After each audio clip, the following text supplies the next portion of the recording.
Welcome to the slide. I'm the Collingwood Rant. Sorry, got my wording wrong. Sorry. Welcome to the Collingwood Rant. I'm Sly. And I'm the warm and fuzzy Spook. Spook. What a shock that we went down to Hawthorn. It's never happened before, has it? Don't we normally stitch this side up every year? Oh, look, I actually had a work thing on for the first half of the game, so I had to join it late, and I threw it on, and I was thinking, Collingwood. Yeah, and I thought, shit, I've seen all this before, and then I realised I was watching a video from 2016. It's probably the one year we actually beat it. I think for Clarkson, when he knows he's playing us, it's almost like having a rostered week off. Well, it's good that I think on average, Mitchell's got about 94 possessions per game, and we never seem to tag him, which is like, just run off, do your own. He's not damaging. Yeah. He's not damaging. And I thought one of the things they lost was, there's a lot of issues with this game, but I thought one of the things they lost is last week against West Coast, they were really careful entering 50. Here, they just sort of seemed to be bombing again and hoping for the best, and it was almost like they banked on trying to capitalize on spillage rather than that surgical precision they showed against West Coast. That was right from the outset. That was the pressure that Hawthorn were applying. It really just made them rush everything. Kicks were panicked. Delivery was panicked. It's almost like Clarkson did his homework and looked at how we used to lose games. I think he just watched that West Coast game and said, well, I'm not going to let him do that to us. And the other thing, too, that really disappointed me in what I saw of the game, players like Sidebottom, senior players who should be leading by example. Taylor Adams butchered the ball. There's always been the question mark over his disposal. I think it's been a little exaggerated at times, but, since he's been back, his disposal seems to be harried and, haphazard. And then Sidebottom, that over their head handball, this guy's played 250 games. I don't know why anyone with his experience and allegedly his talent would go for such a ridiculous option.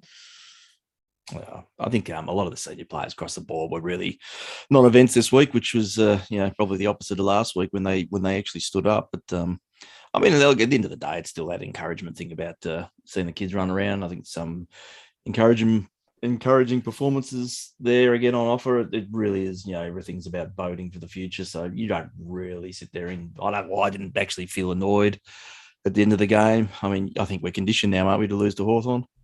Yeah, I think that's the problem though, is that's fine if you lose, but it's just the way we lost. And it was a very Buckley-esque game. It's one of those games we had on the Buckley very regularly where we got stomped on early and then just spent the rest of the game chasing and got within, striking distance. And you just knew, well, you've expended so much energy just to get this far. It's very unlikely that you're going to carry us the rest of the way.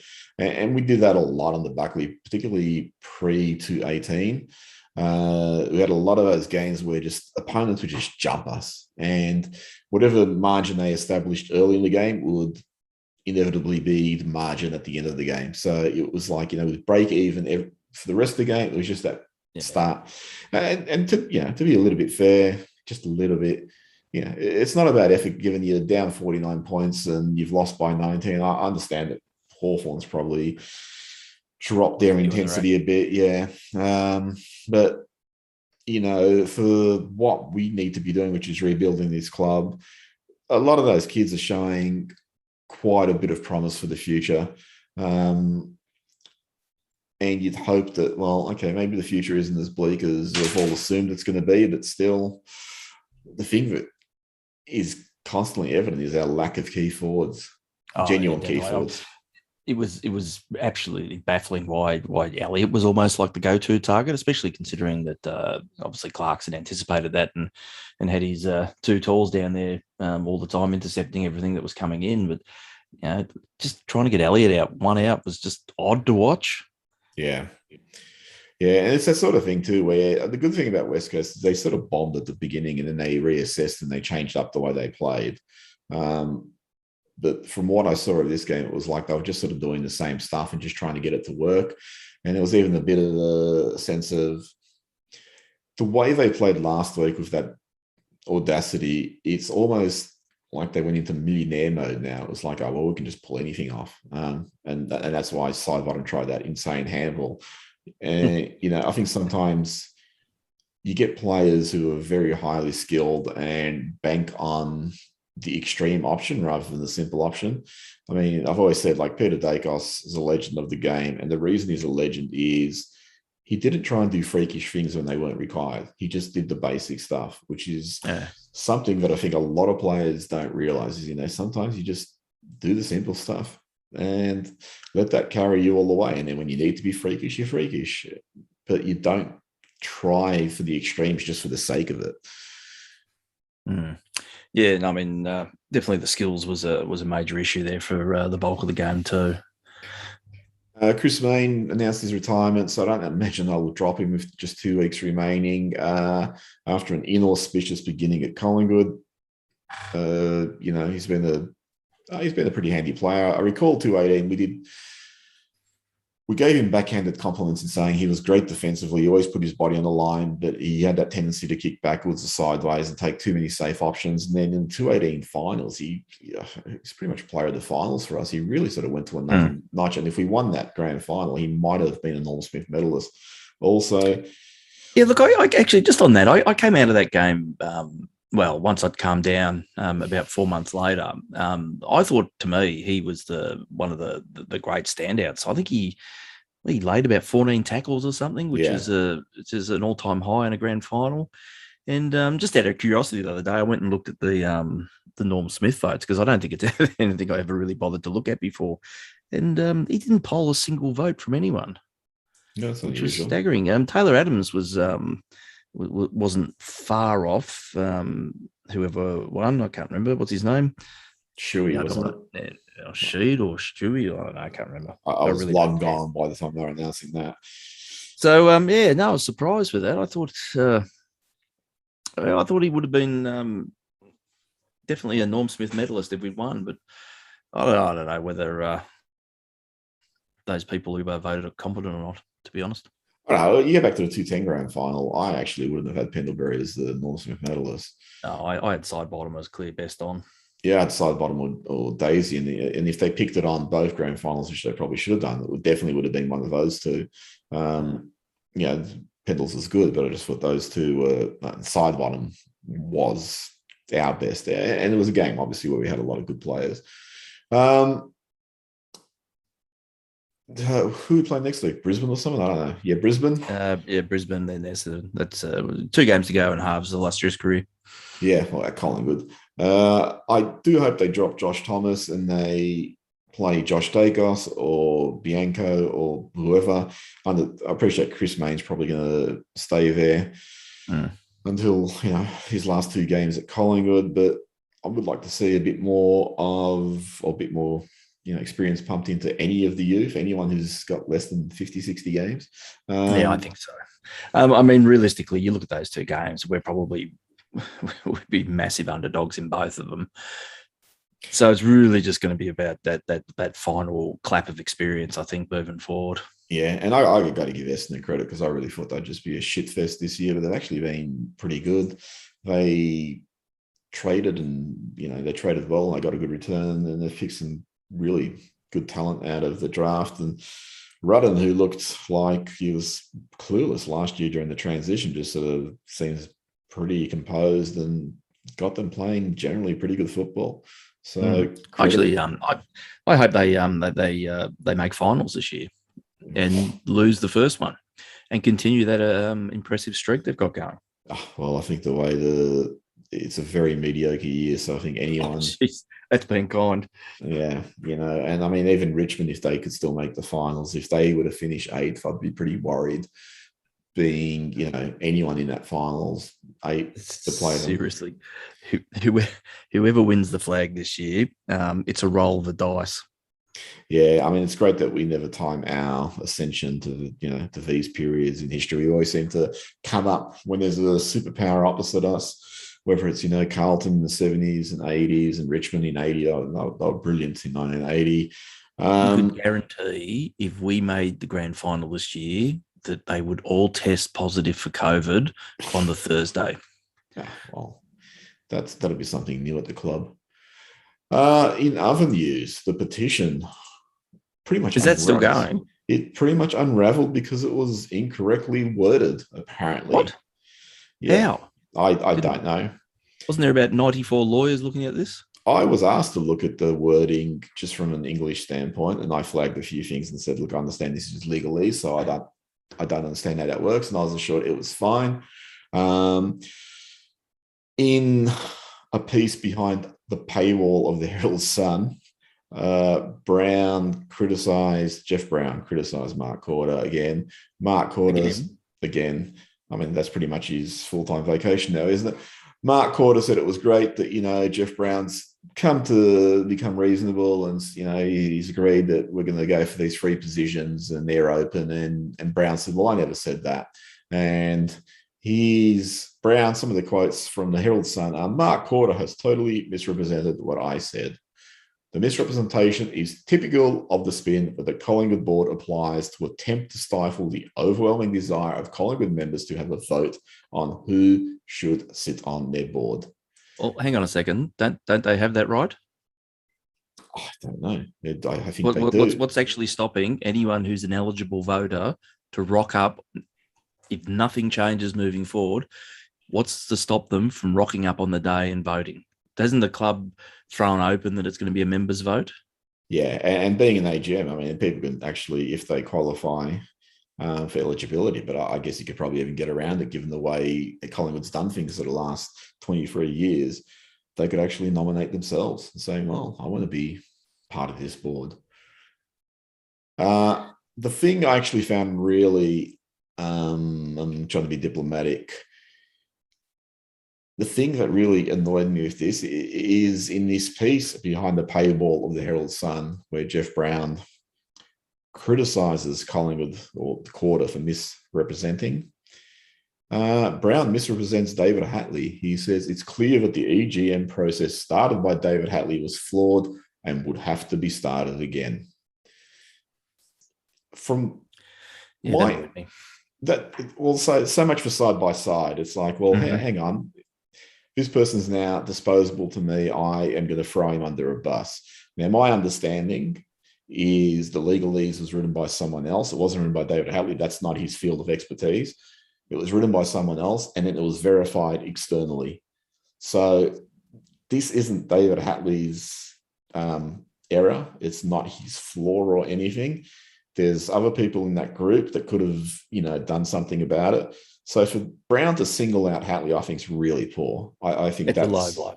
Yeah, it's an and admittedly, when Jody Sizer had the shot at Brown earlier in the year, that was a low blow. So Brown was very indignant when that happened, but now he's done exactly the same thing. He's stuck at the David Hatley, who doesn't deserve to be hung out to dry.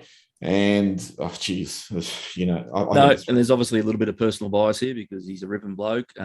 He's done what he thinks was best at the time, and really doesn't deserve the crap that he's had to put up with since. Look, whether you're a fan of what he did or you hate the decision that he made, he doesn't deserve this stuff, and especially getting hung out to dry like this that's almost the final nail.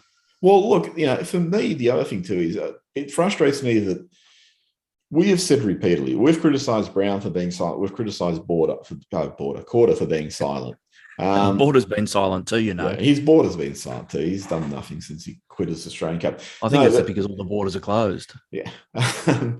But we've criticised both parties and we've criticised... A lot. Yes, a lot. We've mocked both parties. We've made jokes at the expense of both parties.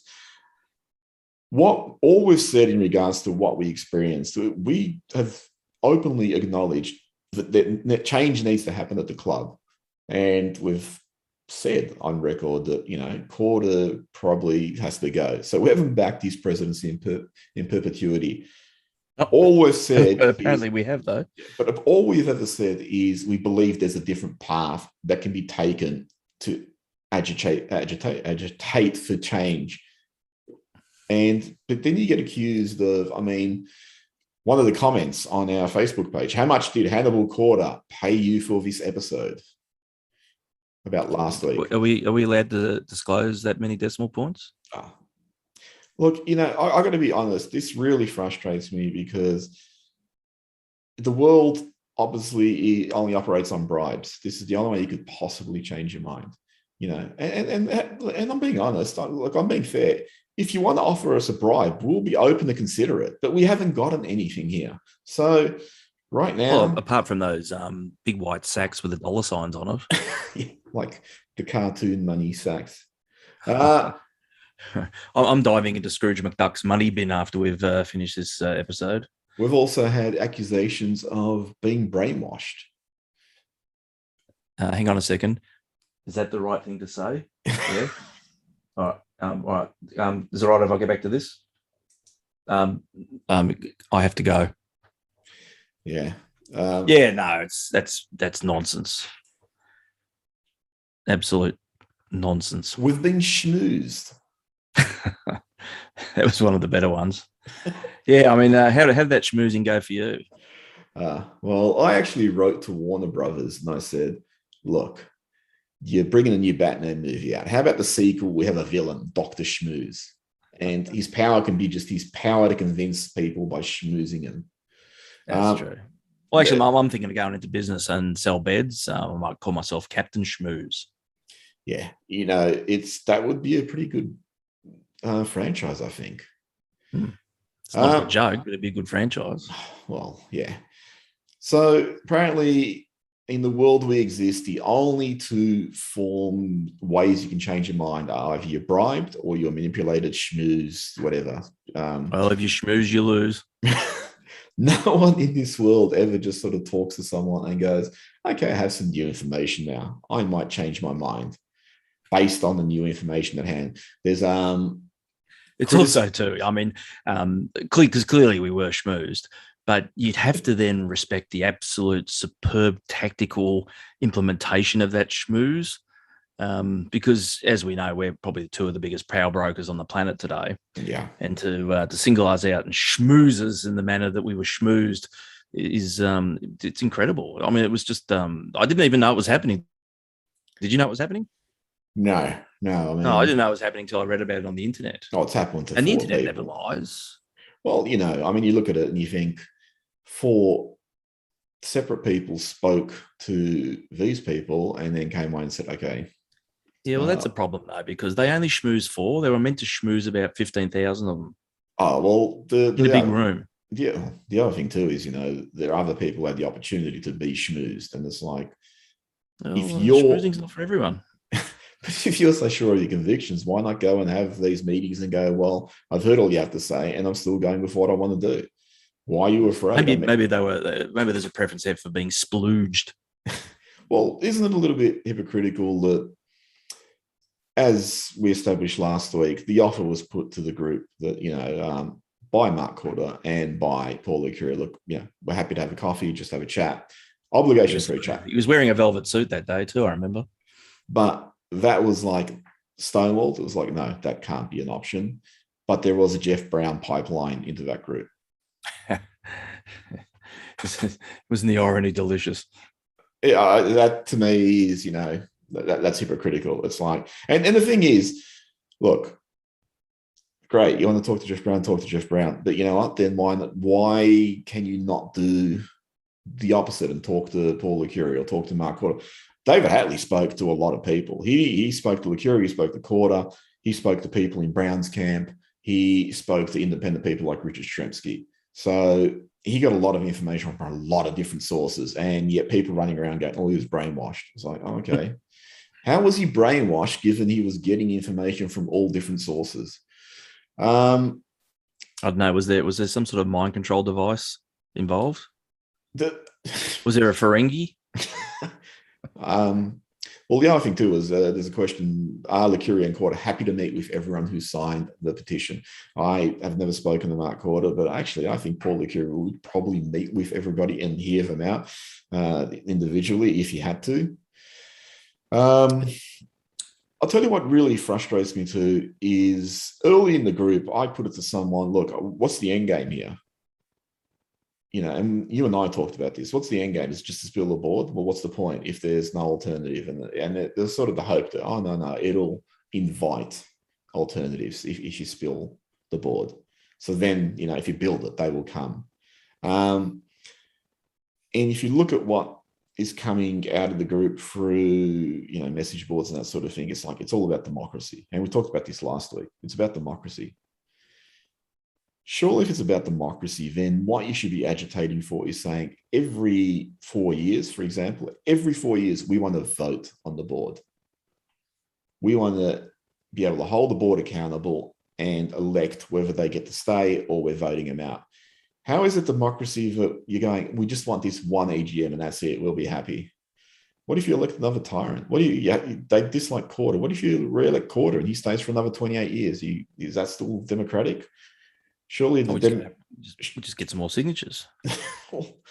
That won't be changing the Constitution, will it? No. The cynic in me, and we've established how cynical I can be, is that you could almost borderline guarantee that we won't be facing this EGM scenario again in the future. I know, obviously, constitutions are ironclad and set in stone, and I think that was proved a couple of years ago when things were quietly changed at board level. Not looking at anyone from a previous life, that these things can be pulled off and actioned. I don't think the club wants to go through this again, and I don't think they're going to really get the opportunity to make it easy for people in the future to pull it off. Yeah, as we saw with the collapse of this one.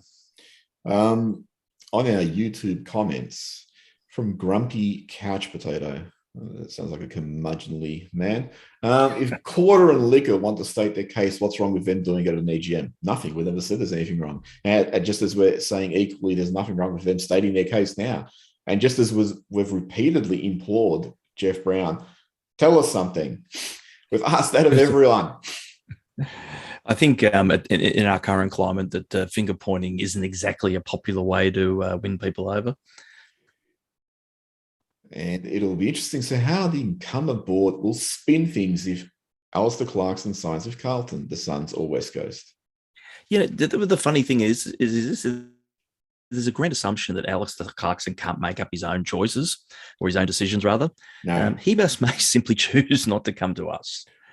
I'd be disappointed if that ended up being the case, but we wouldn't be the first organisation to have someone of a high profile be wooed and then end up saying no to. Yeah, I mean, that's the way the world works, isn't it? You get job offers and you go, well, I don't think this one's quite right for me. I don't have a good feel for this. I'm going to go. I still feel, look, obviously, probably in about a week's time, the Carlton role will be open. We're clearly open. I think there's every chance he'll sit on his hands for the next 12 months and go somewhere else. Yeah. He's been coaching for how long? 428 years? 17 years. I mean, it wouldn't be surprising. I mean, and there's already talk about it in the media that the AFL will try and push him up to the Gold Coast too. Oh, no doubt. What a great retirement package that would be. But there's also, 5 or 6 coaching roles that are up for grab next year. He's not going to be unemployed at the end of next year. I think, you'd be doing your due diligence to throw the world at him at the moment. And I don't think we'd be the only club doing that, but he may just well say no. And if he says no, no power on earth is going to stop him from living that out if he doesn't want to do it. Exactly. Here's something else. This killed me. It's part of a post where we're talking about maybe just call the whole thing off. And, the comment is, just as not the domain of Turtle, Sly, or Spook to decide to change the votes of hundreds based on their schmoozing by liquor. We're not trying to change anyone's vote. We're just telling people what we feel. We're not out there campaigning. We're not out there on message boards politicking. We're not out there conducting some pure old smear campaign. We're just actually talking about our experiences. And if you go over our brands, we have repeatedly asked both parties, give us a vision. Again, all we ever said was we felt there was a different pathway to change. No, I'm different to that. As part of my reconditioning of recent times, when I was let out and there was 4 lights, not 3, I committed to knock on every Collingwood member's door and say, you need to change your vote. But then we went into lockdown, and that plan was kibosh. So apologies to all. I will get to you. It may not be until 2072, but you will have the door being knocked on. So you had the and I will change your mind. So you had the names from the petition to follow up. No, I think Quarter sent a virus over there, and it's all been deleted. Because I was talking to someone in the petition group, and they said they mailed you the signatures, but they got the address wrong, so you might not have got it. I see what you did there. Yeah, good. Quarter's got some bulldog lawyers. Has he? Yes. Was there everything to do with Quarter about Footscray? Apparently no. That's a good one. Apparently, I don't know, they're like the OJ Simpson's dream team. He's just got these attack lawyers on the case, and he's paying him heaps. Quick, get the Whitnowville on the phone. Even though Collingwood came out and said the lawyer we've got's doing it pro bono. And this... Does he like you too? Okay, now I think you're sort of descending into madness. Whether you support or don't support the board, geez, you'd want to think that the board would actually go, we're going to do all the due diligence required before we accept a pathway. You know what I actually find really funny, Spook? There's this thing about that's been going around with the petition group is they've said the board won't surrender the membership register so we can verify the signatures. And the club's saying they aren't giving us the signatures to verify. So both parties are accusing the other of obstinance. Now, they aren't trustworthy. Yeah. Well, you can make an argument that for either side, the club doesn't have to surrender that register if it's got nothing to do with the petition. I mean, they've only got to surrender the petitioner's names and details and that sort of stuff. Meanwhile, I can see why the petition group is saying, well, give it to us, we'll do it. I do wonder too if the petition group was purposely just sort of going, we'll just keep asking the club because they won't do it. And by not doing it, they'll just look bad. And equally, I can accept that the club would go, let's just keep stonewalling it until they lose interest or another lockdown hits. The thing I actually found... The bit that I couldn't ever understand in all that. Sorry, do you want to keep going? No, go. I'll get to the point eventually. The clubs asked repetitively for the signatures to be submitted and that they'd be assessed by an independent auditing firm. Would they ever risk lying, an independent auditing firm? Well, wouldn't you be fucked in the water if you deliberately went out and fabricated the end result of this? Well, this is the thing I was going to bring up. Is this is. I'm asking that as genuine. I'm not using that to try and obviously sway the voters out there. But this is the narrative coming out that the club will, in some way, either make the petition disappear. So it'll be like, oh, could you give us the petition? And the group would go, here they are. And where did that go? I was here a minute ago. And then the club will go, oh, can you give us the petition? And go, we just gave it to you. No, you didn't. Yes, you did. That's it. The whole thing's off. Yeah. And we didn't make a copy. Sorry. But this verification of signatures that it could potentially be askew, that's sort of conspiracy theory stuff. And would the club really risk that? And if the club is capable of such, and this is the thing you got to look at. So the club has been accused of potential deceit. If they were capable of lying of this magnitude, then why don't they just cover up the salary cap for 28 years? Because if they're this good at conniving and lying, then they could have easily done it, you imagine. So it's funny how they probably could have also lied about all those grand final losses. Well, they potentially could have, but you're onto something here. They have selective deception, which I just don't sort of get. Another comment from our YouTube comments. I'd argue that Brown has stated for competence over incompetence that we've been dished out, unless it comes to checking the petition. The EGM is the breath of fresh air for everyone to hear. Well, that's a mixed metaphor. I don't know if I can keep reading this. What Liquor and Brown and others has to say, not just you three. That doesn't make any sense. The EGM is a breath of fresh air for everyone to hear what Liquor has to say, not just, or is he saying for us to hear what Liquor has to say and not I don't know. Well, it's not about us three because he's gone public on the Pie. What's it called? Pie cast the podcast. What's it? The pie hard. That's it. No, apologies to you guys. He was on the Swoop Luke thing, Yep. openly taking questions from people. I'm not sure how it became about us three. Oh well, we're the triumvirate. We're like the villains in Superman 2. We nog. Oh, the chief would be non. The group also talk about being neutral, but I've seen some of the narrative coming out on the message boards and the social media, and that doesn't come across to me as very neutral. And again, look, I have no problem if your whole stance is let's just get Quarter and that group out because of what we see as misadministration. That's fine. I got absolutely no problem. But this sort of stuff that, hey, we're neutral. This board sucks. You got to get rid of them. That's not neutral to me. So no, but it's not about taking sides. No, well, it's not meant to be, but apparently it is. What about taking sides? It's about democracy, not taking sides. Jeff Brown works for the biggest bank in Australia at the moment. You're trying to tell me Jeff can't run the club. You're kidding me. No bank is going to hire someone that can't handle the board. I'd sort of dispute that, but not to cast aspersions on Jeff Brown, but because they're the same things as bank.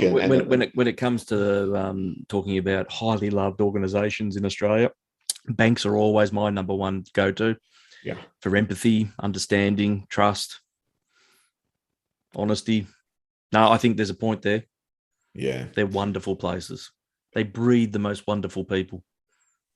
Okay, so really, there's a lot of this sort of stuff going around, and it's really become noise.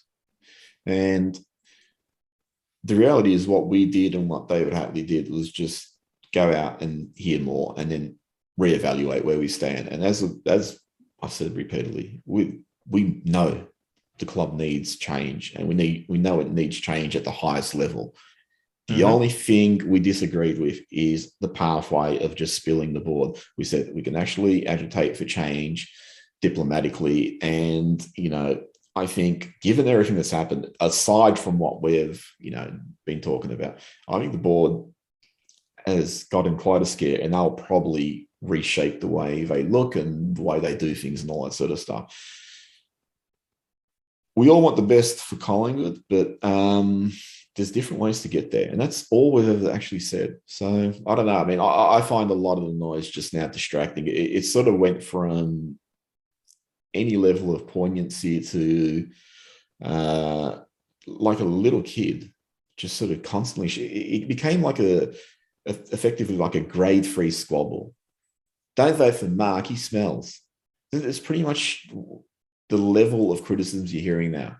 And I think sort of most people are just getting tired of it. Yep. A lot of conspiracy nuts. I've theories. and I got to say, look, honestly, as you said earlier, David Hatley, he didn't start this off the grandstand or to nitpick or for anything other than he believed there were issues at the club and he wanted to see them addressed. And he took the course. And you got to give him credit. A lot of people complained about the club, us two included. And, message boards and social media and all that. A lot of people complain. Very few people actually have the courage and, the wherewithal to get up and do something about it. David Hatley did that. As we've said, he reassessed his options once he started hearing from lots of different people in both camps and from independents and all that sort of stuff. He really doesn't deserve this shit. And I'm actually a little bit disappointed in the group that after Brown's backhander in the Herald Sun behind the paywall, because every time we hear about Quarter, it's behind the paywall and he's criticised. Brown's doing the same thing. But after Brown's backhander in the Herald Sun, that no one in the group sort of came out and said, yeah, he doesn't deserve this. This wasn't on him. You don't have to talk about who was responsible or how it happened or anything like that, but to actually not come out in any form of support for David Hatley and to criticise him on the boards and accuse him of being schmoozed and paid or played, it's just fucking poor. It really is poor. Yeah, I totally agree. It's woeful. Yeah. I'm just going to add too that I think there was something that David posted on Twitter the other day, and I was stunned at the amount of sad people out there that obviously have nothing better to do with their lives other than to make false accounts and then just bag someone about it. You don't even have the bravery to do it under your own personal account. So, yep. To all you people out there, well done. You're the cream of humanity. Yeah. Dripping out someone's ass crack. Yeah. And really, there's people, I think, and this is not casting aspersions anyone in the petition group, it's just a general statement. There are people who do things for ego or for attention or whatever, and that was not David Hadley at any point, still isn't at any point. So, David, love you, support you all the way, and having known you for a while, we know that your interest is always the best at Collingwood. And the thing with David too is you get people who carry grudges. So, for example, I don't know if you'll mind me disclosing this. I know there was a period there where he felt we should have a change of coach. This is a few years ago. And instead, they reappointed Buckley, and he came out and supported Buckley. And someone said, well, you wanted him gone. They're supporting him. Can you make up your mind? And he said, well, this is the status quo now. So I'm going to give my best to the club, which is to support the coach that we've appointed. And that's the sort of person he is. He doesn't carry a grudge. He's not going to be the sort of person who 10 years later is going to still be whinging about certain things. His love of the club is totally untarnished, and he just wants the best for the club. Yep, absolutely bang on. Yep. So, and there's people, look, I'm going to just say this too. There's people out there, and you know who you are, who I've known for years in terms of online acquaintances, who post on message boards just celebrating gleefully when the club fails and wanting the club to fail so they can, talk about or, be proven messiahs or seers or whatever they want to call themselves. And I just don't get that sort of attitude. I've criticized the club too, but I've always criticized it. I think this is what we need to change. And, for me, criticism is not short term. It's always I believe there are endemic issues at Collingwood culturally, which is why we lose grand finals tonight, but we won't go into that. But which I do hope, is going to be. We're running out of tape. Yeah. But, I don't understand people who hold off those grudges or who criticize for the sake of criticizing or who twist things. I recall a really talented artist after the 2010 grand final drew a picture of all the posters in a message board celebrating bar one. Actually, that was you, wasn't it? Do you remember? Yeah, I do actually. If we had that picture, we'd put it up. Just on final thoughts, there's been a lot of talk about the Collingwood captaincy. Who would be your nominee? Aside from myself? Yes, aside from yourself. This is a really tough one. Now, the obvious logical answer, I think, is Darcy Moore is probably the one that's, I guess, presents well, talks well, leads by example. Taylor Adams seems to be the other popular one that comes up, but I'm just not 100% convinced. I think it's Darcy Moore or Ginnivan, to be honest. I agree on Moore. Taylor Adams, he's really got to clean up his disposal because it's really, become an issue just recently. Part of that might have to do with system at the club as they're trying to transition from game plans and all that sort of stuff. A bit of a smoky is someone like Braden Maynard. In one of my conversations with Richard Stremski, he said Brady Mychek's actually very highly regarded and he's got good leadership potential. So it's more of a left field option. You look at it. How long was Scotty Burns captain for? Was it just 1 year? 2 years? Just 208. So it was like a passing of the baton thing. It's almost. You just don't see any clear standout that would do it. Howe is another one, but he's only probably got another couple of years left in him. If you do elevate one of the senior ones, it really has to be a baton passing moment, and then I'd almost be like, if you're cultivating kids, then geez, you could almost pick someone with really strong leadership qualities and have them grow with the group as well.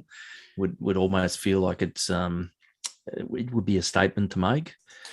Yeah, But I mean, I guess that's going to be the whoever's the next coach that have a fairly hefty say in that and put it out as a vote. Isn't that normally how we do it at Collingwood? Do we vote on the captaincy still? oh, it's democratic, isn't it? I mean, the left field choice there is also Jordan the Goey. Maybe if we don't get the captain we want, we just get some signatures and start an EGM. Yeah, or Jordan the Goey is another one. Sidebottom's been thrown up there, but geez, yeah, no. Jack Crisp is another one that we got from our Twitter account. Someone suggested Crispy. Who'd be an interesting possibility. You don't get the impression that and maybe look, I mean, this is only an external thing, that none of them really talk like they want to be that role. No, the thing I'll say too is, Buckley was an obvious captaincy choice in '99 when he took over, and then when he retired, 2007 was his final year, he just most of it. When he ultimately retired, there was this sort of question of like, what do we do? Do we give it to someone who's going to be captain for a year, or do we look at a longer term option like someone like Travis Cloak or someone like that? After Burns was captain in 2008, we again had that discussion. I mean, not just saying us, but everyone, all Collingwood fans are going, well, who's going to be the next captain? When they chose Nick Maxwell, there was a lot of like, really? Nick Maxwell? There was a lot of that disbelief. And when he became captain, you sort of thought, shit, he was a really good choice. He obviously had a lot of great leadership potential, which they would have seen internally.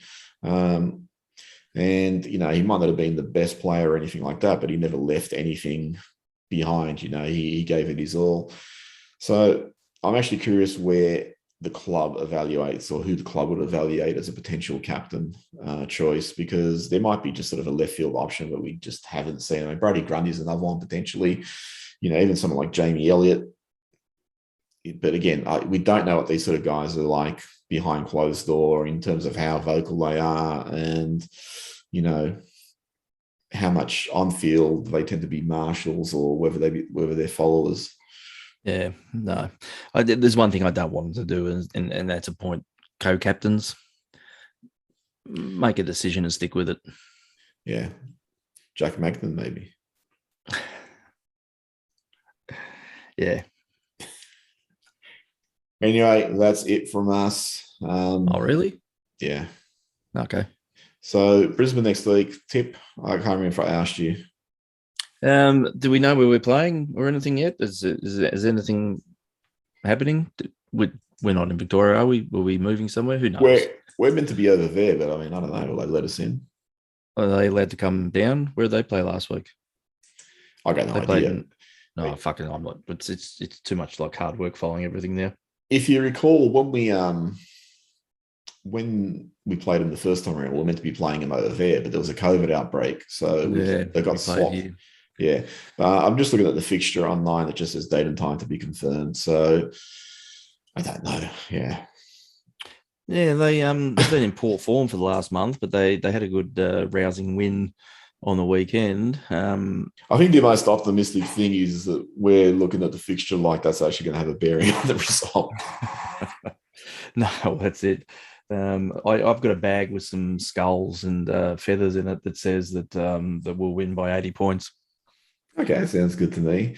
I'm actually no, I don't think we'll win another game now. But Endeavour, that's what I want to see. Yeah, I'm going to go for Collingwood by 2 points. All I want to see is, I just don't want to see us get jumped. I don't mind us losing, but, the Hawthorn game would just mauled. I was getting messages from people. Like I said, I was doing something for work, but I was getting messages from people just saying, I'm gonna break lockdown and go to the ground just so I can leave it in disgust. And, it really... That McGuire. Anyway, that's it from us. We'll see you out there. Well, we won't probably see you, but we'll hear you. Yeah, I don't know what's happening with lockdowns or anything. So, and leave some more comments. They're good. They're entertaining. We enjoy them. Well, you might. Oh, sorry, we're still on there. Anyway, later. See ya.